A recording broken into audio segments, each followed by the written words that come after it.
They say love makes you blind, but what if it actually makes you fake?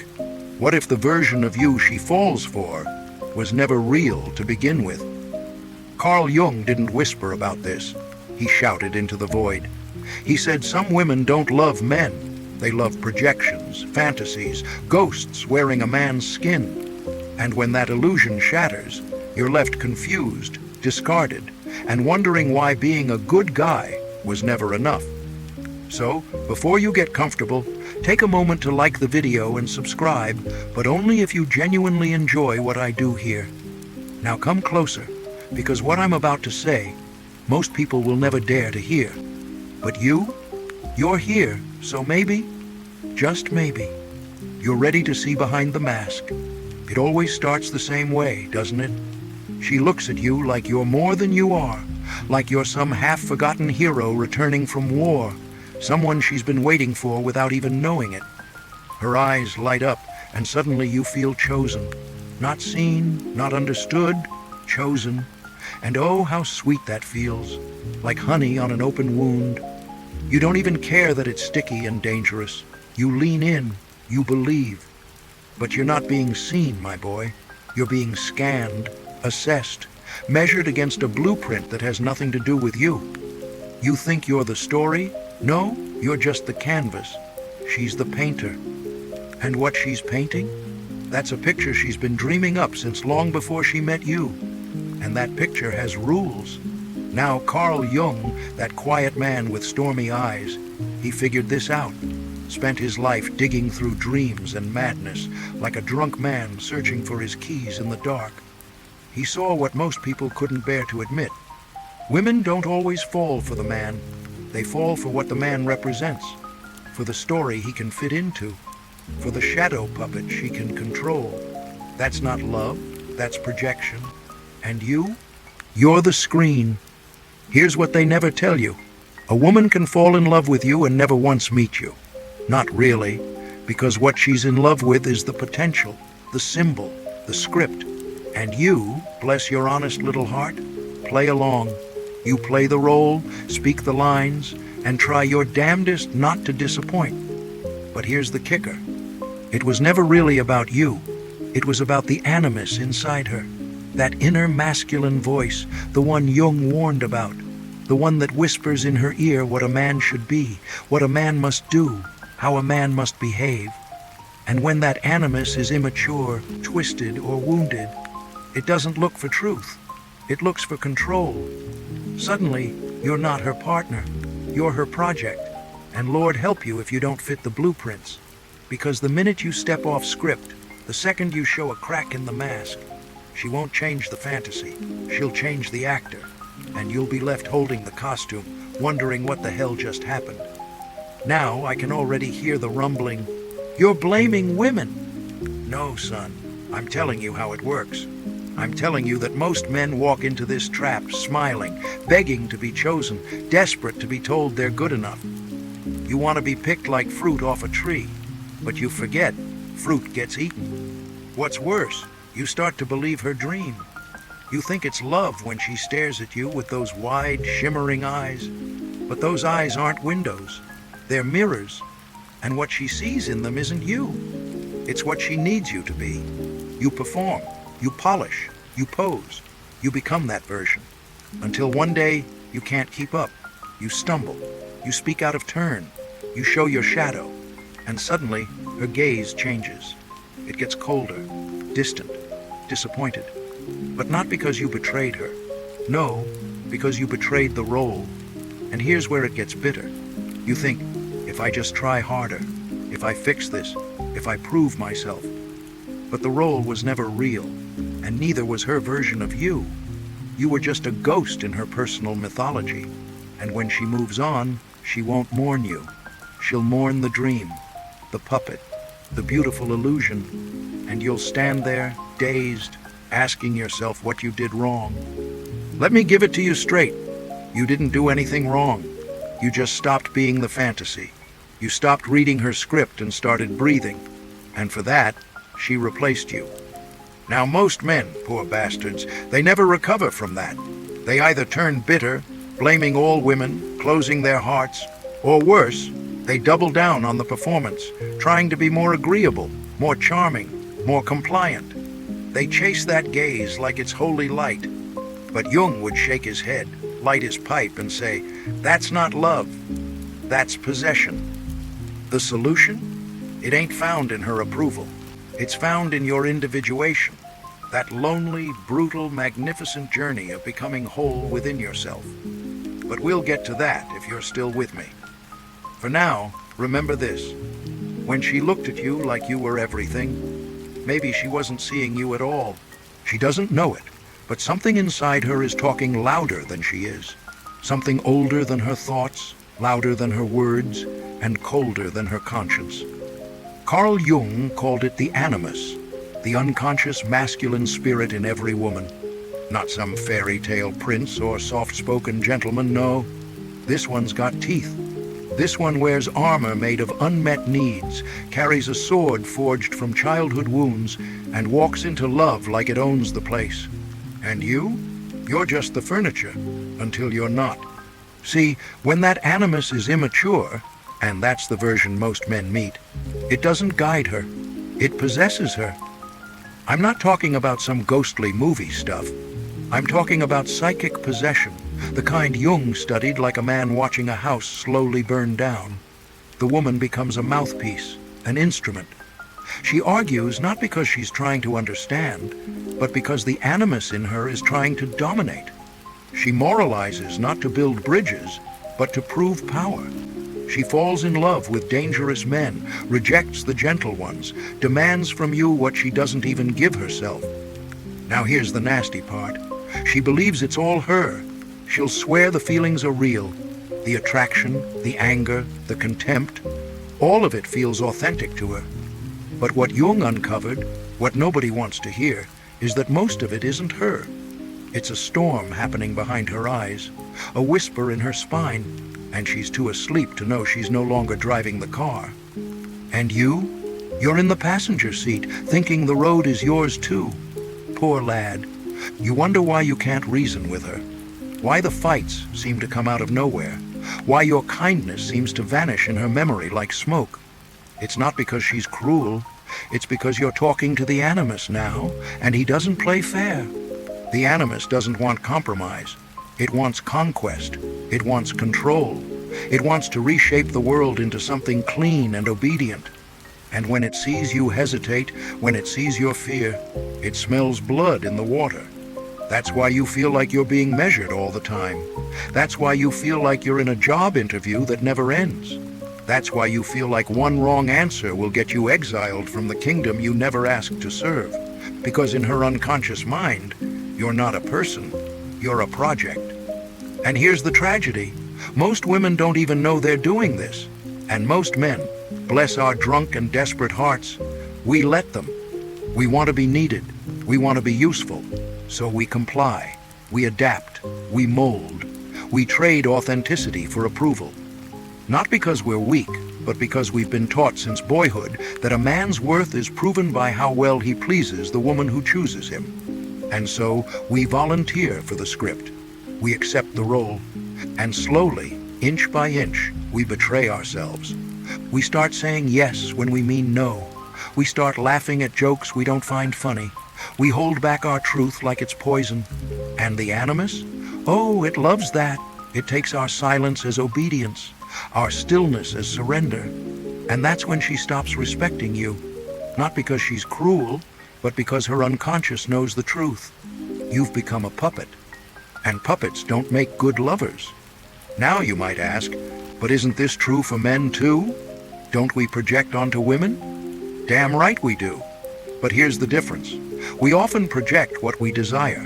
The immature Animus projects what it demands. Not love, not intimacy, power, control, perfection. And when you fail to meet that impossible standard, the punishment is swift and silent.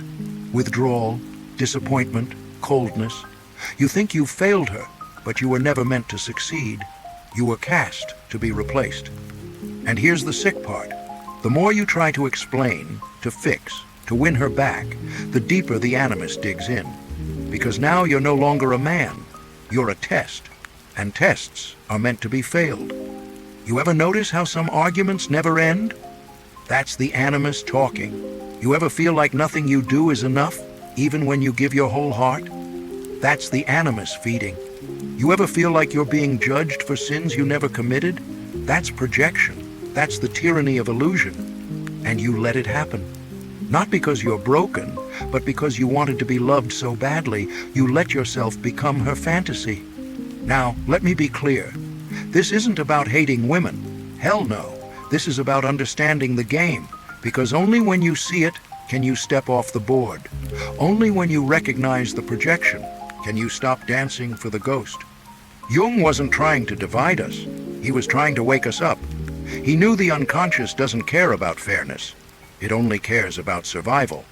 And the animus, when unrecognized, survives by building walls and casting shadows, by turning men into actors and relationships into theaters of pain. So what do? You stop playing the part. You stop chasing her gaze like it's salvation. You stop confusing being needed with being valued. You stand still. You speak your truth. You let her react. And if she's still possessed by the animus, she will leave. And that's not your loss. That's your release. Because here's what Jung knew. Until a woman confronts the animus within her, she will never truly see the man in front of her. And until a man confronts the part of him that needs to be chosen, he'll keep stepping into roles that were written by someone else's wound. So ask yourself this, and don't lie. Have you ever been truly loved, or just well used? If that question makes your gut twist, you're finally waking up. And it's about damn time. There's a moment, and if you've been through it, you'll know what I mean. When the lights go out on the stage. When the applause stops, the script runs dry, and she looks at you not with love, not even with hate, but with emptiness. That's when the illusion collapses. Not all at once, mind you. No, it falls in pieces, like plaster cracking in an old ceiling. First, it's little comments, a colder tone, less warmth in the eyes. And then suddenly, the person who once said you were everything now says you're not enough. And that's the part that shatters you. Not because she left, but because you believe the role was real. You see, when projection dies, it doesn't go quietly. It kicks, it bites, it tears at everything. And if you've been living in her fantasy, if you've been mistaking being desired for being known, then the death of that illusion will feel like betrayal, like heartbreak, like failure. But Jung, he called it something else. He called it liberation. Because it's only when the mask slips, when the fantasy fails, when the myth can no longer be maintained, that you get your first real look at yourself, and at her. Most men don't survive that moment intact. They fall apart. Some turn bitter. Some go numb. Some become monsters themselves, swearing off all women like cowards who fear their own pain. But a rare few, and maybe you're among them, they wake up. They stop asking, "Why did she leave?" and start asking, "Why did I perform?" They stop mourning the fantasy and start confronting their own reflection. You see, projection is a thief. It doesn't just distort love, it replaces it. It substitutes connection with control. And when you live in someone else's fantasy, you're not being loved. You're being used as a mirror for parts of themselves they won't look at directly. That's why it hurts so much when it ends. Not just because of her, but because you invested your identity in something that never really saw you. And yet, this collapse is necessary, because Jung taught that real growth, the kind that turns boys into men, only begins when the illusions burn. Individuation, he called it. The process of becoming whole, of integrating the parts of yourself you've buried, betrayed, or denied. And let me tell you, it ain't glamorous. It's not sexy. There's no applause, no medals. It's a long, brutal walk into yourself, into the caves you've sealed off, into the fears you've dressed up as humor, into the anger you called logic, into the shame you named loyalty. It's staring down the man in the mirror and asking, who am I when no one's watching? Who am I when no one needs me? Who am I when I stop performing? Most men never ask. They get trapped in a loop. from one relationship to another, from one script to the next, always adjusting, always adapting, always hoping the next woman will finally love them for real. But the same pattern plays out, again and again, because they never stepped off the stage. You don't need a better audience. You need to stop being the actor. And here's where it gets harder, because individuation doesn't just mean confronting your pain. It means giving up the dream of being saved. It means realizing that nobody's coming to rescue you, that the only person who can rebuild you is you. It means letting go of the idea that love will fix you, that affection will redeem you, that attention will prove you matter. Let me tell you something, and it may be the hardest truth I've got. Until you learn to be alone, truly alone, you will never be free. You will always shapeshift, you will always bend, you will always compromise in ways that carve pieces off your soul just to be accepted. Jung didn't offer 3 steps to enlightenment. He gave you a door, a dark, narrow door that only opens from the inside. You walk through it, or you stay asleep. There's no shortcut, no cheat code, no hack. And here's the part no one warns you about. When you start to change, people won't celebrate. They'll mock you. They'll say you've changed, and not in a good way. They'll call you cold, distant, arrogant, emotionless. And some part of you, the old part that still craves applause, will want to go back, will want to apologize, will want to put the mask on just one more time. Don't. Because those accusations, they're not about you. They're about them, about what they lost when you stopped playing the role. You stopped being a comfort. You started being a mirror. And let me tell you, people hate the mirror when it shows them what they refuse to see, especially the woman who once saw you as her savior. She'll say you've become too much in your head, too rational, too analytical. What she really means is this: she can't control you anymore. And that terrifies her, because you've stopped dancing. You've stopped apologizing for your truth. You've stopped bending into the shape of her fantasy. You've become yourself. And that, my friend, is the scariest thing a man can be. Because once you're no longer performing, you're no longer safe. Not to her projections, not to her animus, not to the world that prefers you tame and predictable. So when the illusion collapses, don't chase the smoke. Don't mourn the fantasy. Mourn the part of you that thought you needed to be chosen to matter. And then bury him. Because the man who walks out of those ashes, he's the beginning of something real. Now that you've stepped out of the play, out of the illusion, you're standing on strange ground. You feel the silence hit you like cold mountain wind. No more applause, no one calling your name, no one pulling your strings. Just you, bare, uncertain, dangerous. That's where the real work begins. See, once you've torn off the mask and tossed the costume in the fire, something else starts to happen. Something no one tells you about because most never make it this far. You become uncontrollable. And that's a problem. Not for you, for them. Because the man who no longer needs to be chosen is a man who can no longer be manipulated. He doesn't chase. He doesn't explain. He doesn't kneel before approval. His no is final. His silence is heavy. His presence is unsettling. That's when the world starts calling you names. Emotionally unavailable, distant, intimidating. They'll throw labels like confetti, hoping one will stick, because deep down, they feel it, that you're no longer theirs to shape. Carl Jung wrote that individuation is like a spiritual death, a death of the false self, the pleasing self, the puppet self. And when that death is complete, you're not left with nothing. You're left with something terrifyingly solid, you. And let me tell you, the solid man is the most feared creature in this world of hollow performances. He doesn't fit into categories. He's not the nice guy. He's not the rebel. He's not the villain or the savior. He just is, rooted, quiet, focused, a mirror that reflects with brutal clarity. And oh, how people hate the mirror. Because here's the paradox. The more whole you become, the lonelier it feels at first. Not because you're broken, but because everyone else is still playing the game.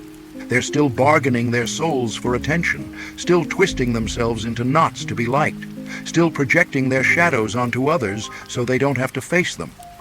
And you've unplugged from all of it. You walk into a room, and without saying a word, you upset the balance. Why? Because you're not hungry. You're not seeking validation. You're not looking for permission to be yourself. That makes people nervous. Especially women who are still unconsciously possessed by their animus. The ones who are used to shaping men like wet clay. The ones who expect you to bend and grow bitter when you don't. They'll accuse you of being too much in your head, of being closed off, of not opening up emotionally. But what they really mean is, they can't find the handle to move you. You're not responding the way the fantasy says you should, and that's terrifying. Because once a man no longer dances to projection, the illusion can't survive. The fantasy starves, and something wild happens. She has to face herself. You see, that's the unspoken truth Jung hinted at. Once a man individuates, he becomes a kind of psychic mirror. Not the flattering kind, the kind that shows people who they are beneath the act. No masks, no costumes, just raw, unfiltered truth. Most will run, a few will rage, but every now and then one or two will wake up. And that, my friend, is when you stop being a character in someone else's story and start being a catalyst. The men who reach this point don't get medals. They get misunderstood. People say they're cold, distant, strange. That's fine. The man who's done with illusion doesn't need to explain his warmth to anyone. He doesn't radiate it to please. It just is, like a fire in a cave. Take it or leave it. Here's the real twist. When you become whole, you no longer need love. And that's when it finally becomes possible. Not the love built on need, not the love built on roles and rescue missions, but the kind of love born in silence, born in truth. The man who's faced his unconscious becomes a mystery, not a puzzle to be solved, but a presence to be respected. He doesn't chase, he doesn't compete, and he certainly doesn't perform. He lives. And that is the greatest rebellion in a world built on image. Because once you reach this place, women don't fall for you the same way. They're either drawn in with reverence or repelled with fear. Why? Because you force a choice. They can no longer coast on projection. They must either wake up or walk away. And you? You don't flinch either way. You're not here to be chosen anymore. You're here to choose. And that is the sacred pivot, the turning point from boyhood to manhood, when your worth is no longer hanging on someone else's affection, when your value is no longer determined by your ability to please, when you no longer need to be seen because you finally see yourself. Jung wasn't romantic about this process. He said it plainly. Individuation is not for the faint of heart. It requires solitude, silence, and the courage to burn every lie you've told yourself just to survive.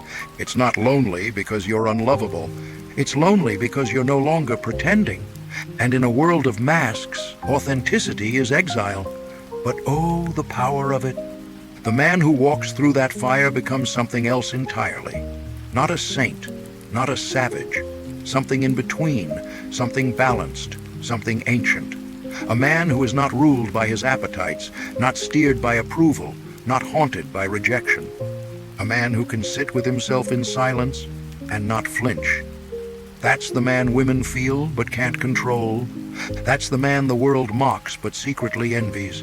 That's the man who has nothing to prove and everything to give, not from emptiness, but from abundance. And that, my friend, is the man you were born to become, if you have the guts to keep walking. And now we come to the quietest part of this whole journey, the part where the performance has ended, the illusions have died, and you're standing alone, not broken, not bitter, just awake. The air is thin up here, I won't lie to you, but it's clean, it's real, and for the first time, so are you. This is where love changes. You've spent years, maybe decades, chasing a version of it built on mutual delusion. She projected a fantasy, you performed a role. It felt like magic, but it was just mirrored confusion. You loved the version of her that made you feel like a man. She loved the version of you that fit her story. Neither of you met the other. You just recognized pieces of yourselves reflected back and called it connection. But now you've done the work. You've peeled off the layers, sat through the silence, faced your shadow, and refused to wear the mask ever again. You are no longer the man who waits to be chosen. You are the man who chooses. And with that power comes something rare. Something so rare that most will never taste it. A kind of love that isn't born out of desperation, fear, or projection, but out of freedom. You don't need her to make you whole. You don't need her to carry your soul. You've met yourself in the dark. You've walked through the fire and come out raw, scarred, and solid. That makes you dangerous to the world, but precious to the few who've done the same. And when you meet her, not the fantasy, not the projection, not the woman desperate to be completed, but the real one, the individuated woman, you'll know. She won't need you. She won't beg, seduce, or perform. She'll just stand there, still, present, real. She won't try to mold you. She won't throw her animus onto your shoulders like a crown of thorns. She won't ask you to be her father, her savior, or her puppet. She'll see you, fully, and she'll stay. Not because you make her feel safe, but because you make her feel seen. And here's what's wild. You'll recognize her not by the way she looks at you, but by the way she looks at herself. The way she takes responsibility for her inner world. The way she owns her wounds. The way she doesn't ask you to carry what she refuses to confront. And when that happens, there's no performance, no pedestal, no puppet strings, just truth. Two people, no masks, no scripts, no roles. That kind of love is quiet. It's not built for Instagram. It doesn't have a playlist or a Pinterest board. It's dangerous because it asks for everything, but not through force, through reflection. She won't demand that you open up. She'll create a space so honest you won't need to close. She won't try to rescue you or be rescued. She'll walk beside you, not ahead, not behind, beside. And that, my friend, is the rarest kind of love. Not the love that completes you, but the love that honors the fact that you were never broken in the first place. But don't get your hopes up too fast. Most men never get here. Most men quit halfway. They settle for comfort, for compromise, for being liked. They go back to the stage, back to the script, back to the lie. And the worst part? They think it's maturity. They call it realism. But they know, deep down, they know. The moment they trade truth for security, they've sold their soul again, just wearing a better suit this time. You're not here for that. You didn't walk through hell to settle in purgatory. You're here for the real thing. So don't stop now, because when you meet her, the real her, you'll both recognize each other instantly. Not like a fairy tale, like a memory, a truth that had to be earned. You'll know it's real because it's not loud. It's steady. It doesn't rush. It doesn't cling. It doesn't promise fireworks. It promises freedom. And if you're lucky enough, wise enough, and whole enough to recognize that, you won't just fall in love. You'll stand in it. No fear, no mask, no need. Just two souls who walked through their own fire, met their own monsters, and came out clean. And in that moment, nothing else matters. So maybe now you see why Jung didn't give easy answers, why he didn't teach men to chase love, but to face themselves. Because until you've met the darkest parts of you, until you've stood alone without applause, without a role, without being needed, you'll never be ready for the kind of love that asks nothing, but sees everything. If you've made it this far, then maybe, just maybe, you're done being a puppet. Maybe you're ready to be a man. And if you are, the world won't reward you, but your soul will thank you. And when she arrives, the real her, you won't perform. You'll just open the door, look her in the eye and say, "I've been waiting, not for you, for me."